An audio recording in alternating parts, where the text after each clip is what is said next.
To France, yesterday's attacks and other things. Some say that he does have ties to Muslim extremists. I don't know.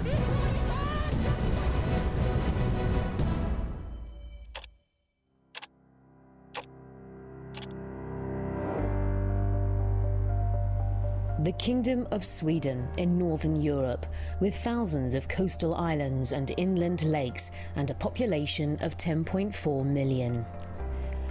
The kingdom regards itself as a global leader in protecting and advocating human rights and preaches to other nations across the world to follow suit. Yet, a closer look at the country's track record shows that Sweden is a far cry from being a paradise for human rights.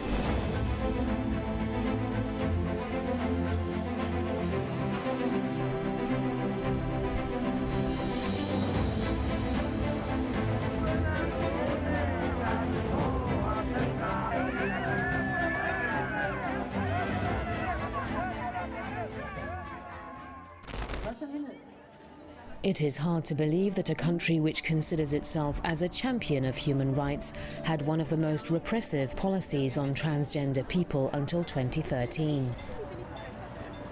Swedish law required all transgender people to undergo sterilization if they wanted to legally change their sex. In fact, Stockholm has a long history of using forced sterilization in recent history. Between 1936 and 1976, the Swedish government forcibly sterilized women considered socially unfit. They included women released from prison, the mentally ill, people with learning difficulties, the poor, epileptics, alcoholics, and women of mixed racial quality. Around 63,000 women were sterilized over the 40-year period. By many accounts, Sweden has never been an ideal place for women. Rape and other forms of sexual violence against women and girls are still widespread across the country. Vi står här i Fittja med vetskapen om att händelser som det här sker i alla stadsdelar, i hela Sverige, i alla samhällsgrupper. Ännu en gruppvåldtäkt har skett i Malmö denna gång. Idag är vi här för att stödja kvinnan som utsatts just här i Fittja tidigare år. In Sweden, almost every second a woman reports lifetime exposure to some kind of serious violence, of which 65% is sexual harassment and 20% refers to sexual violence.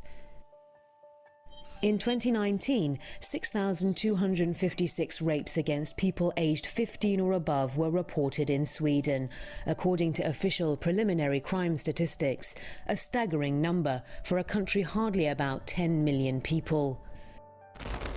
As a woman, you know that these things happen, but what was overwhelming was that it was so common, and especially the testimonies from the cultural sector, from artists, from actresses. I feel quite encouraged and empowered by all these testimonies from different sectors of the Swedish society, that the tolerance on sexual harassment is really over now. Everybody has witnessed it. The very serious and tough crimes I haven't seen, no, but we have sort of an acceptance for the male genius that allows men to do several terrible things, especially to young girls. Meanwhile, Amnesty International has noted that survivors continue to face barriers in accessing justice, and few investigations have led to prosecution and convictions. Moreover, Sweden is a destination and, to a lesser extent, a transit country for women trafficked from Romania, Russia, Nigeria, Albania, Tanzania, Thailand and Estonia for the purpose of commercial sexual exploitation. Some of these women are trafficked through Sweden to Norway, Denmark, Germany and the United Kingdom. But women and girls are not the only group vulnerable to sexual crimes. According to the EU's Criminal Intelligence Agency, 1,000 unaccompanied refugee children disappeared after they arrived in the port town of Trelleborg in 2016. Whereas there was very little information about what happened after the disappearance, the EU's Criminal Intelligence Agency said they were targeted for sex abuse and slavery. في ناس مثلا ناس كبيرة برضو تروح مثلا ياخد منه بودرة حاجة ويروح هو يطلعها وياخد هو مثلا ماجا يدي مثلا 30 يورو 50 يورو في اليوم. A report by Human Rights Watch titled Seeking Refuge Unaccompanied Children in Sweden documents shortcomings in the system that prevent children from receiving the care guaranteed by international standards and Swedish law. I find that really horrible. I was so sad when I read all the newspapers and when I read all about it, and that those men who actually raped her didn't go to jail. It's a horrible society that we are living today in, and I think that Sweden must be better.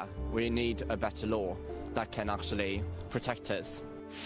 The same year the children went missing due to the government's negligence, the Swedish authorities ironically formulated a thorough reintegration program for Daesh terrorists coming back from Iraq and Syria, offering them housing and benefits.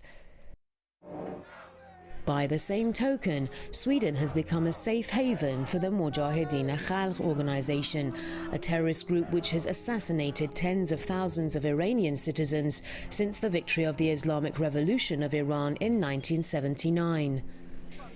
Meanwhile, the so-called vulnerable EU citizens, primarily citizens of Romania and Bulgaria, the majority of whom are Roma, who live in destitution and homelessness in Sweden, continue to face discriminatory treatment, with many sleeping in tents or temporary settlements on the outskirts of the cities.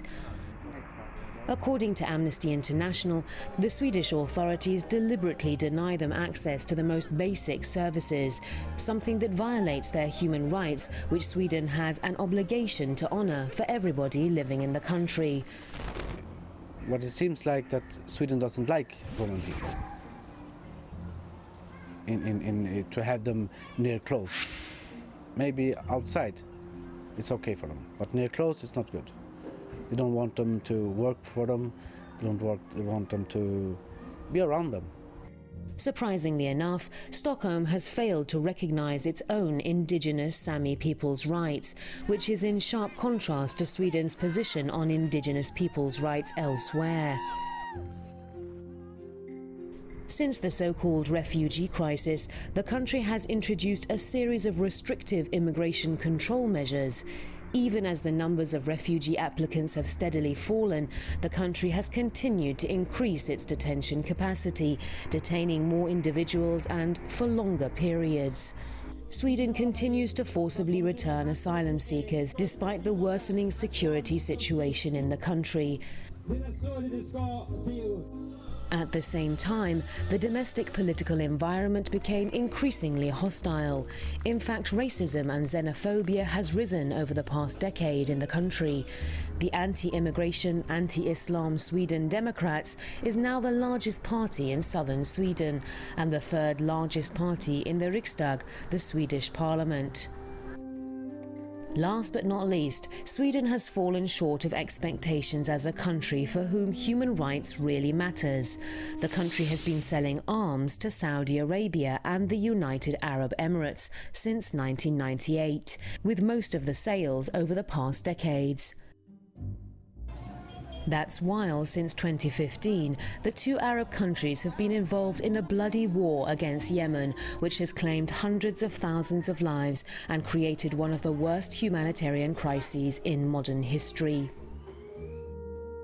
While there is no sign of a slowdown in this arms sales relationship, Sweden's arms manufacturer, Saab, opened an office in Abu Dhabi in 2017. In fact, Saab, which has supplied military equipment to the Saudi-led coalition, is a party to the ongoing conflict in Yemen. Sweden has become known for its great human rights rhetoric, blaming others for violating human rights. But when it comes to the country itself, human rights seems not to be a priority.